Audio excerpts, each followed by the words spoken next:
Coba kita lihat kemarin, Imlek Pak, Masya Allah. Di Bandung itu beritanya di Twitter begitu sangat kencang. Seakan-akan tidak ada apa-apa. Iya. Sementara kita mau sholat ke masjid saja.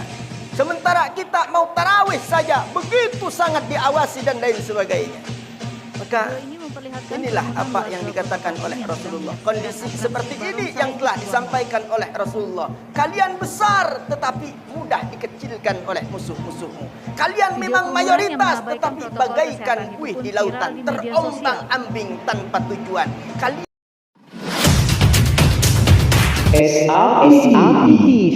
ngaji terus ngaji.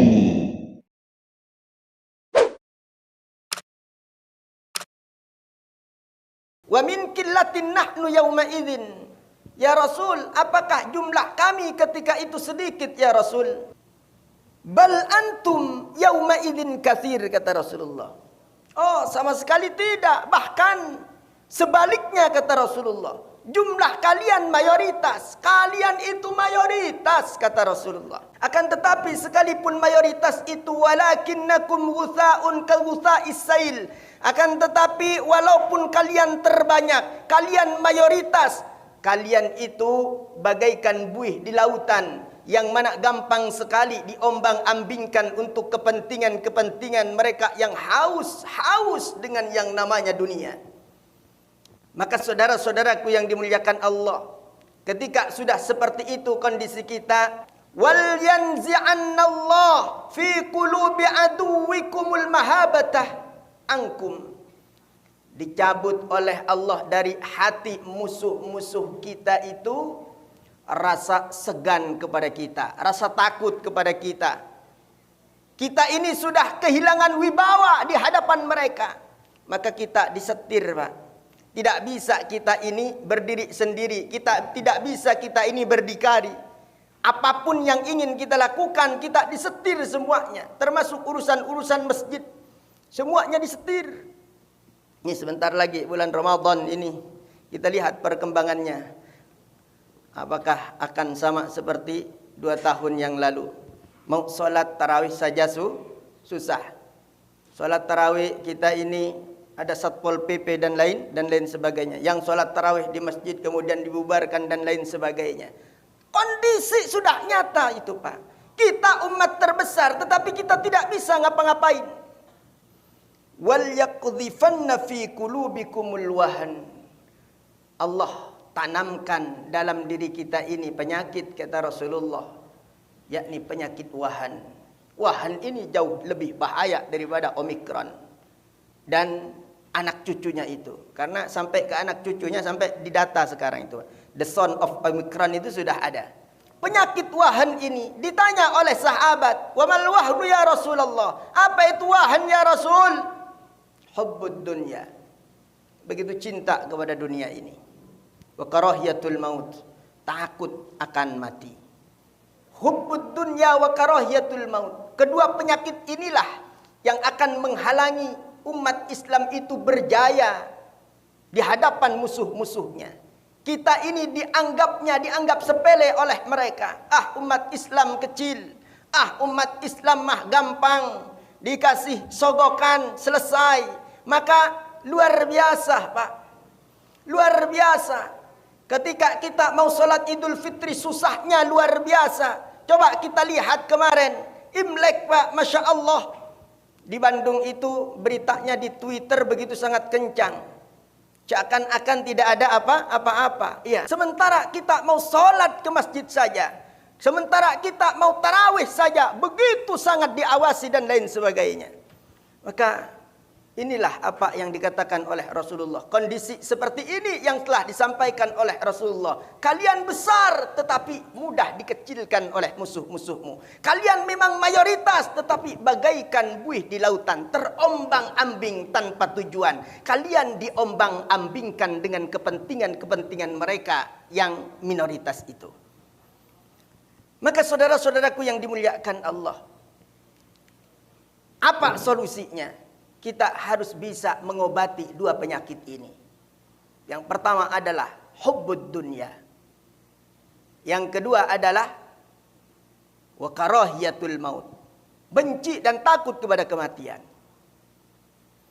Ingat Bapak yang dimuliakan Allah Subhanahu wa taala, dunia itu kita mau menumpuk satu jurang, maka kalau kita sudah begitu cinta kepada dunia, niscaya masih kurang. Masih kita ini mencari jurang yang lainnya.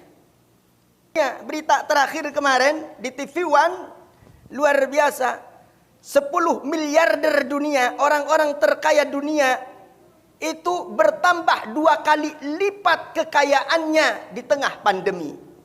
Apakah kita tidak terbuka pikiran itu?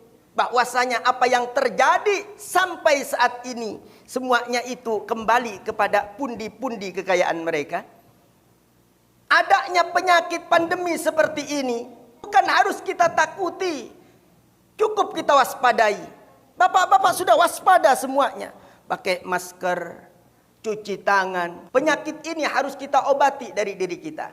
Kalau penyakit ini kita bisa mengobatinya, maka insya Allah timbul rasa di dalam hati kita ini bahwasanya kematian itu bukan segala-galanya. Kita yang hidup di dunia ini, siapapun, kullu nafsin dha'iqatul maut. Sebab kematian itu kita mau takut, mau berani, kalau belum waktunya mati, maka tidak akan mati. Sebaliknya, kita ini takut luar biasa kepada mati. Kalau memang sudah waktunya mati, ya mati juga. Karena kullu nafsin dha'iqatul maut. Setiap yang berjiwa itu pasti mati. Qul innal mautal ladzi tafirruna minhu fa innahu mulaqikum. Katakan wahai Nabi, sesungguhnya kematian yang kalian berlari daripadanya, fa innahu mulaqikum. Sesungguhnya kematian itu pasti menjumpai kalian dimanapun kalian sembunyi. Masker kita sudah lapis 10 lapis misalkan, waktunya mati-mati. Masker misalkan hanya 1 lapis saja, belum waktunya mati ya tidak akan mati. Jadi umat Islam jangan takut mati. Oke, kita masih dinyatakan sebagai apa? Sebagai daerah yang masih ada pandemi. Tidak perlu takut mati, karena mati itu pasti. Ada pandemi, tidak ada pandemi, maka mati tetap mati. Maka pepatah Arab dari dulu mengatakan begini, Pak. Wa man lam yamut bisayf matah bighairi. Barang siapa yang tidak mati di ujung pedang, maka mati juga dengan sebab yang lainnya. Sama kita juga begitu. Yang tidak mati gara-gara Covid pasti mati juga dengan sebab yang lainnya. Cuma kita kan harus nyadar, Pak. Giliran yang mati karena Covid dibesar-besarkan. Padahal banyak penyakit yang lainnya yang juga menyebabkan kematian, tidak ada beritanya. Ada apa ini semuanya? Di manakah keadilannya kepada penyakit-penyakit itu?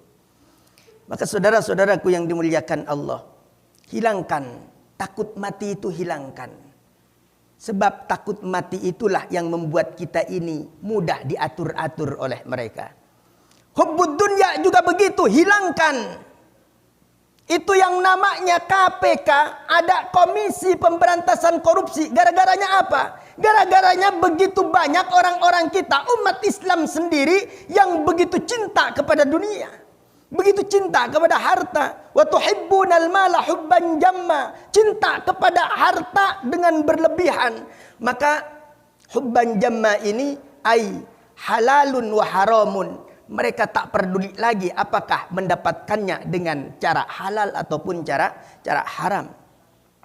Diembat semuanya, halal haram hantam. Maka itulah yang terjadi, saudaraku yang dimuliakan Allah.